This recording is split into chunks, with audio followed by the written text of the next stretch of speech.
Officer Steve Morgan gripped the steering wheel of his patrol car tightly, his knuckles turning white. He scanned the streets of the high-crime area, his nerves on edge.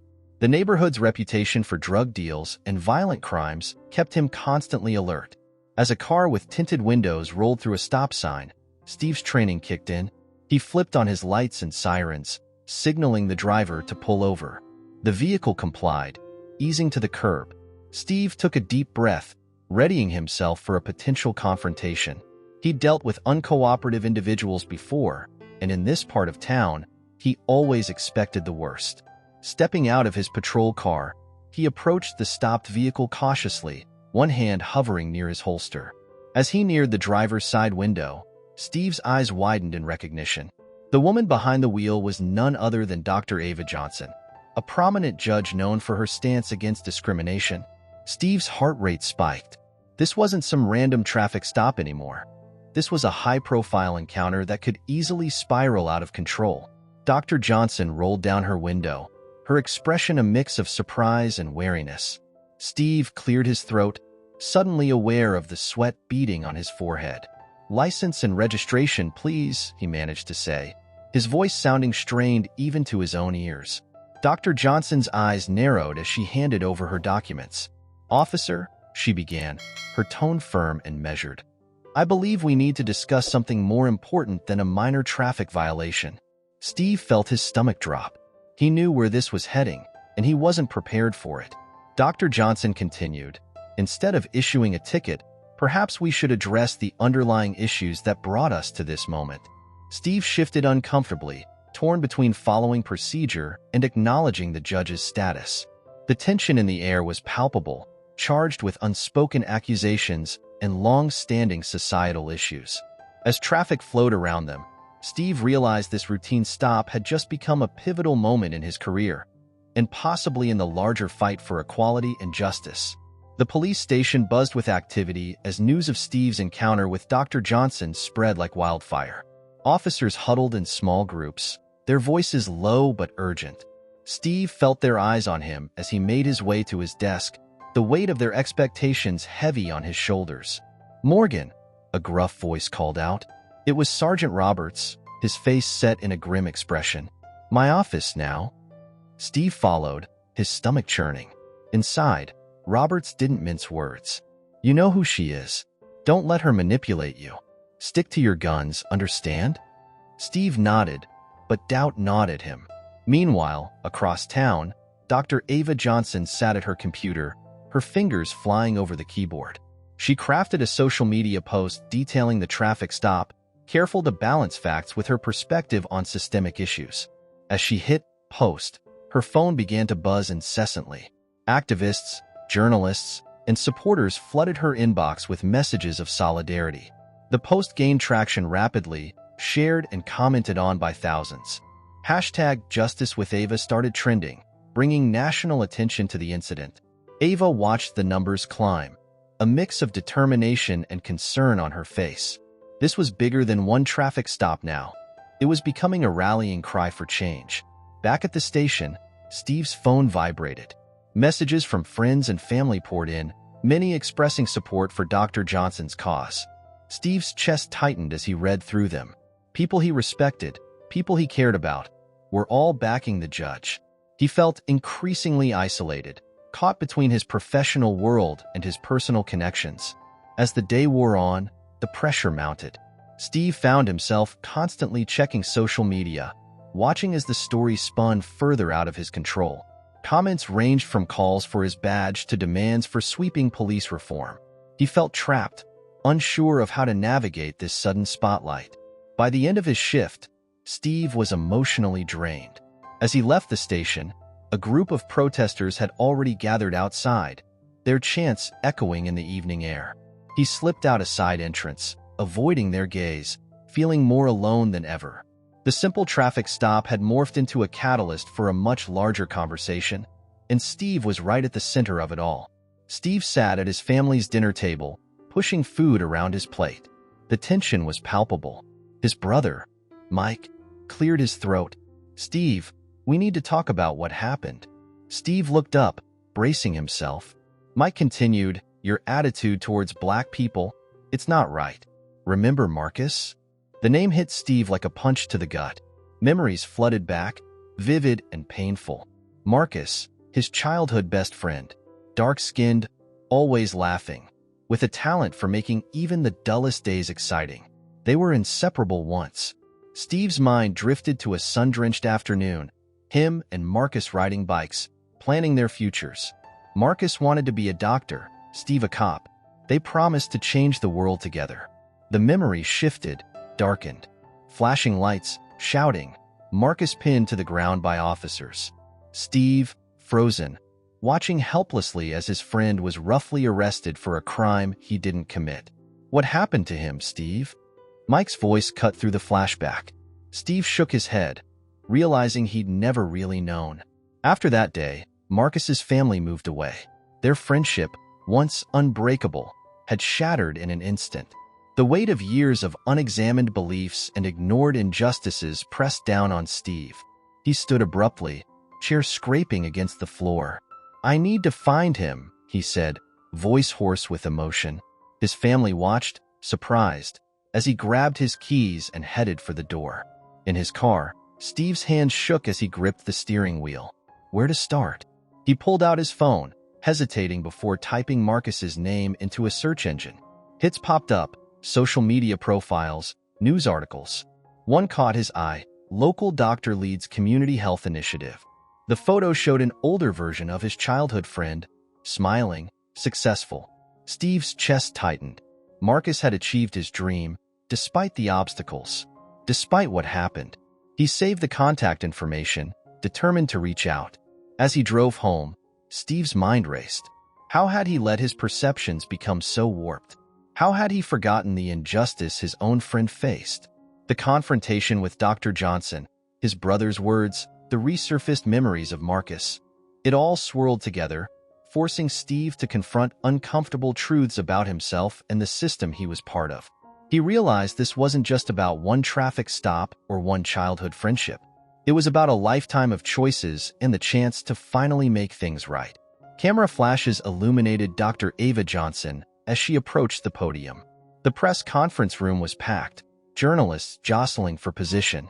Ava's face was composed, but her eyes burned with determination. "Good morning," she began, her voice steady. "I'm here to address not just a single incident, but a systemic issue that plagues our society."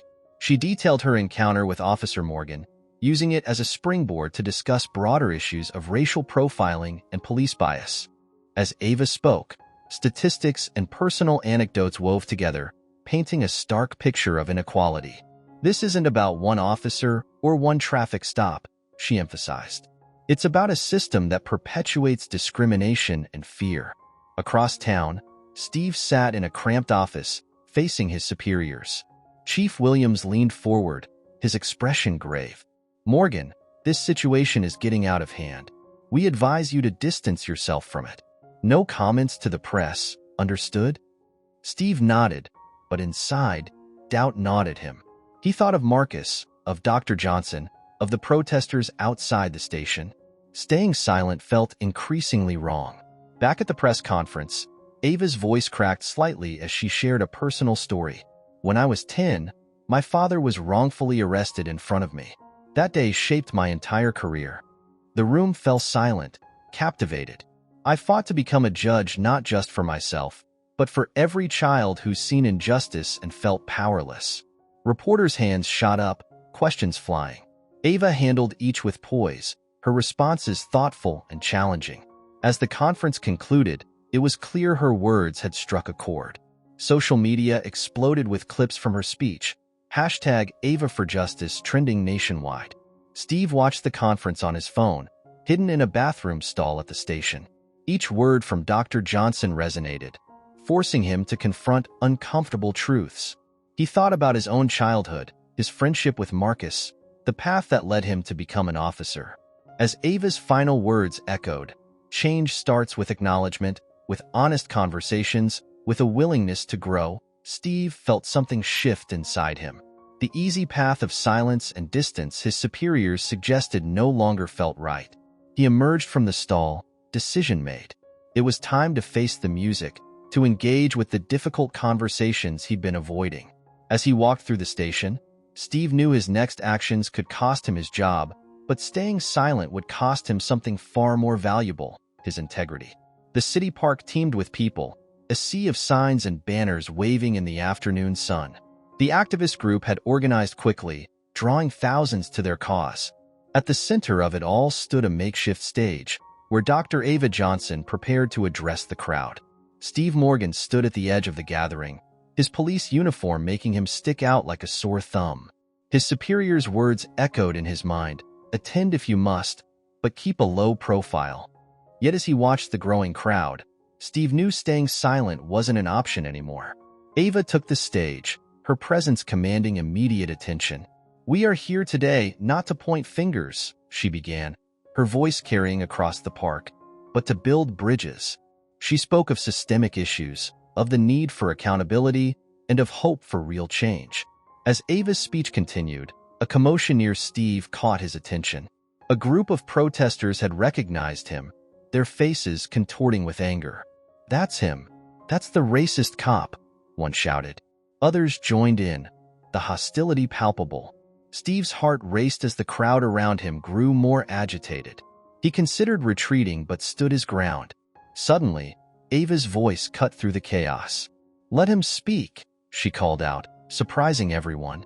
"If we want change, we must be willing to listen to all voices, even those we disagree with." The crowd parted, creating a path to the stage. Steve's legs felt like lead as he made his way forward, acutely aware of the hundreds of eyes on him. As he reached the microphone, he took a deep breath. I've made mistakes," Steve began, his voice shaky. "I've held beliefs that I'm now questioning. I'm here because I want to do better, to be better."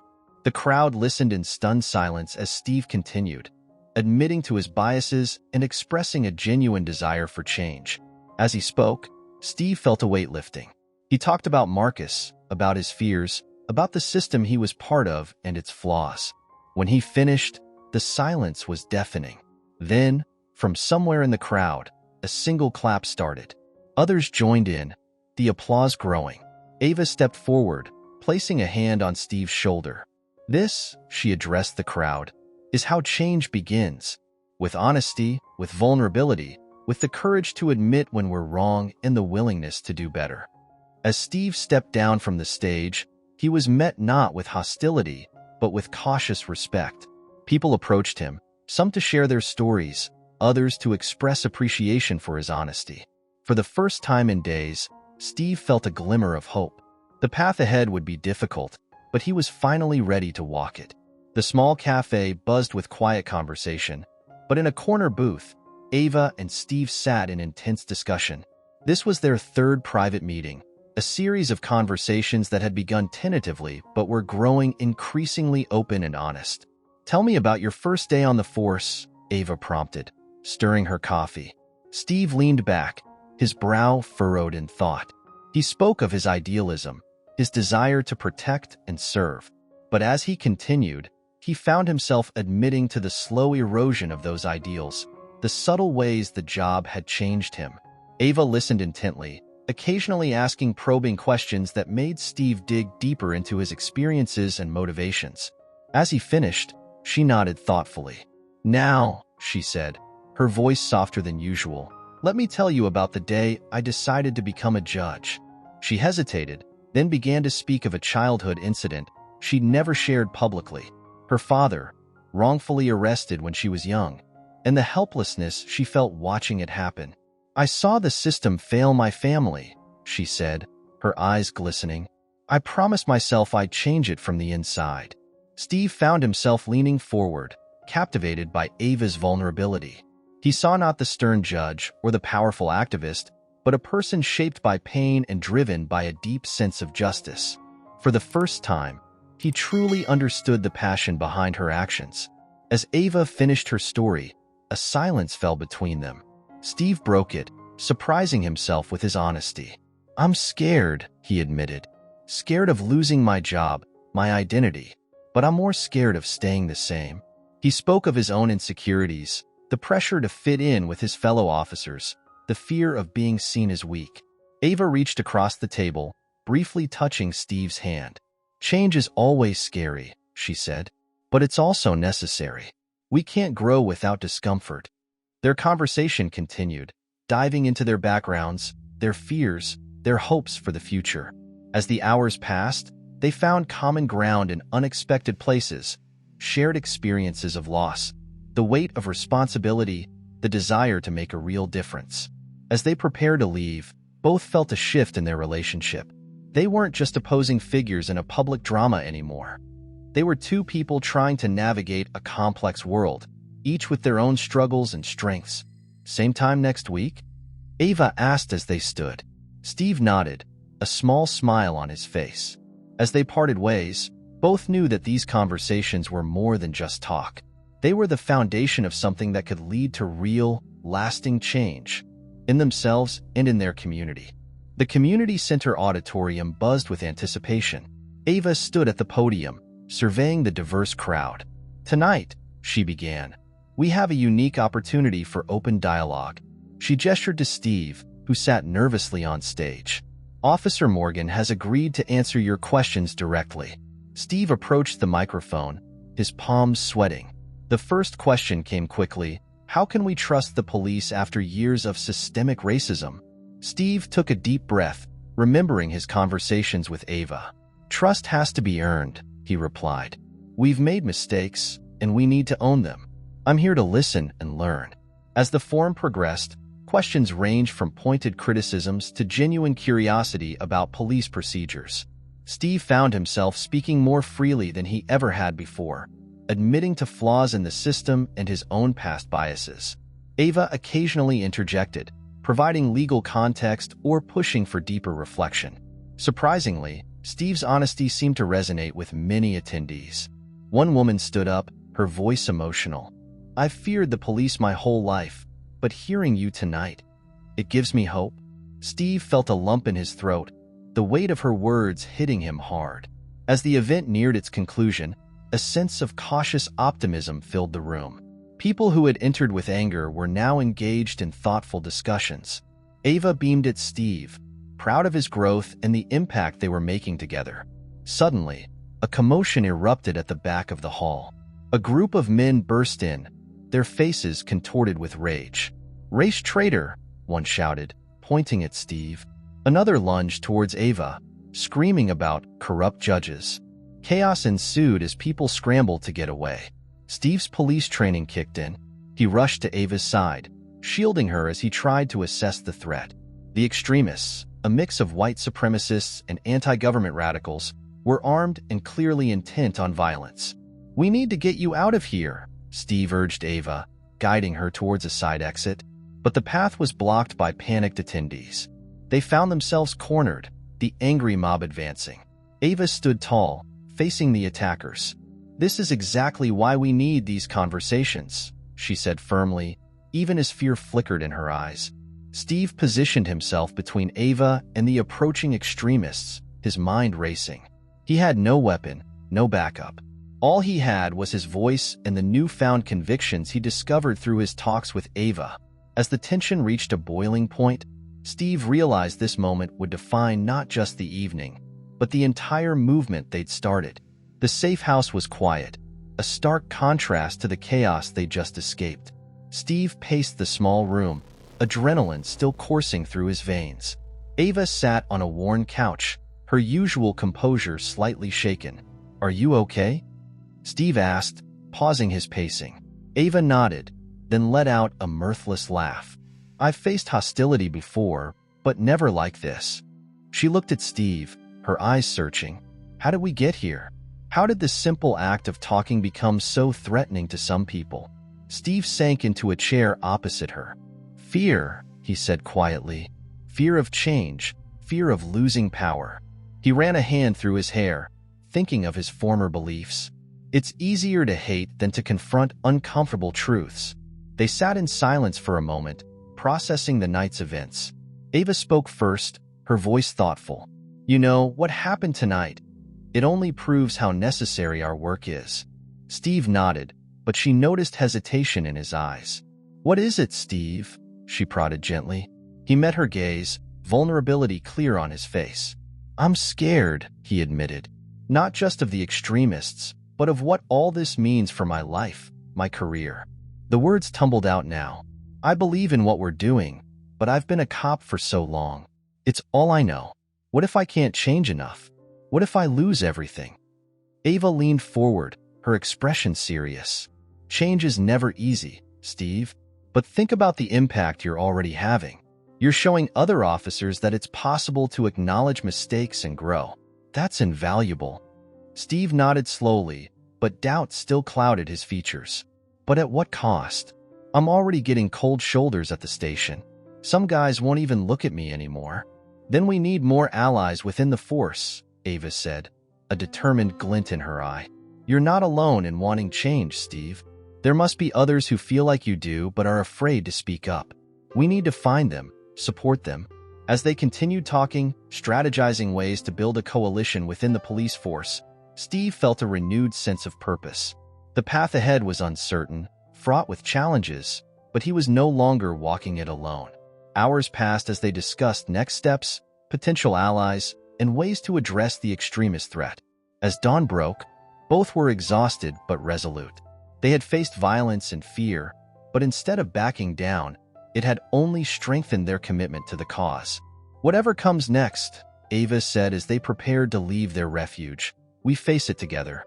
Steve nodded, a mix of determination and gratitude on his face. They stepped out into the early morning light, ready to continue their fight for change, no matter the obstacles ahead. The movement grew rapidly, with Ava and Steve at its center. Community meetings, police sensitivity training sessions, and public forums became regular occurrences. Their unlikely partnership captured media attention, sparking nationwide discussions on police reform. Ava stood before a crowd at City Hall, her voice carrying across the plaza. "Change isn't just about policies," she declared. "It's about changing hearts and minds." Steve stood nearby, nodding in agreement. He'd become a symbol of transformation within the force, inspiring other officers to speak out against injustice. But as their public profiles rose, so did the challenges. Steve faced increasing hostility at the precinct. Whispers followed him down hallways, and he often found his locker vandalized.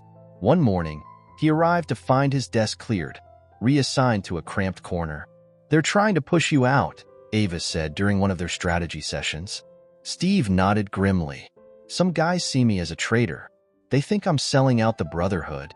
Despite the pressure, Steve refused to back down.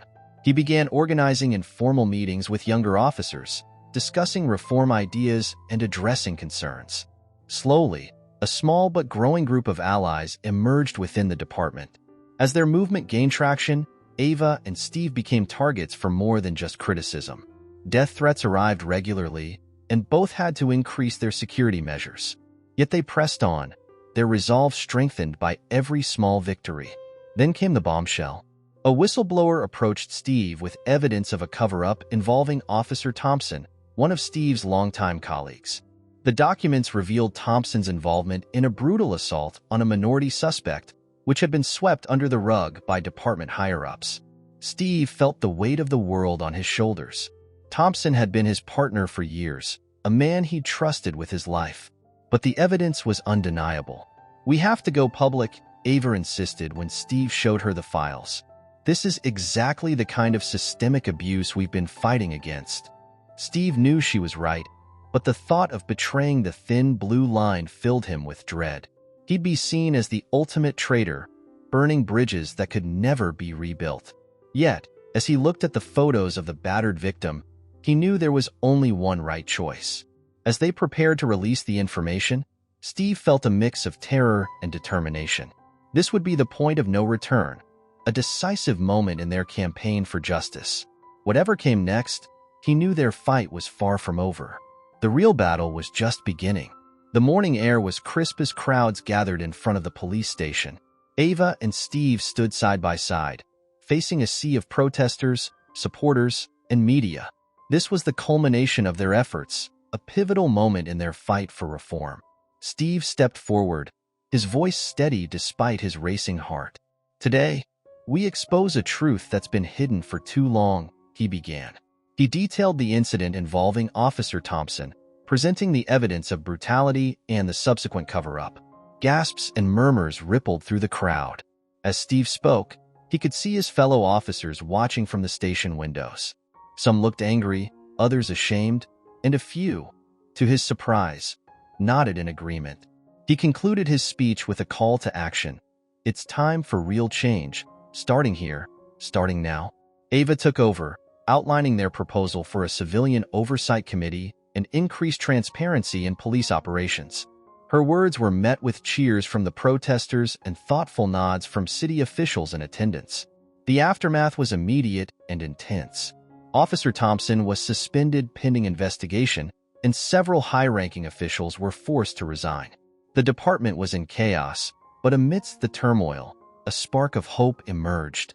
In the days that followed, Steve was approached by officers he never expected to support him. "We're with you," one veteran cop said quietly. "It's time we cleaned house."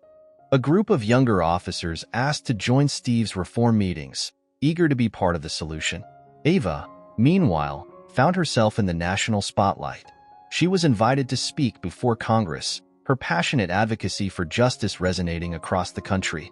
Her journey from a traffic stop victim to a catalyst for nationwide police reform was hailed as inspirational.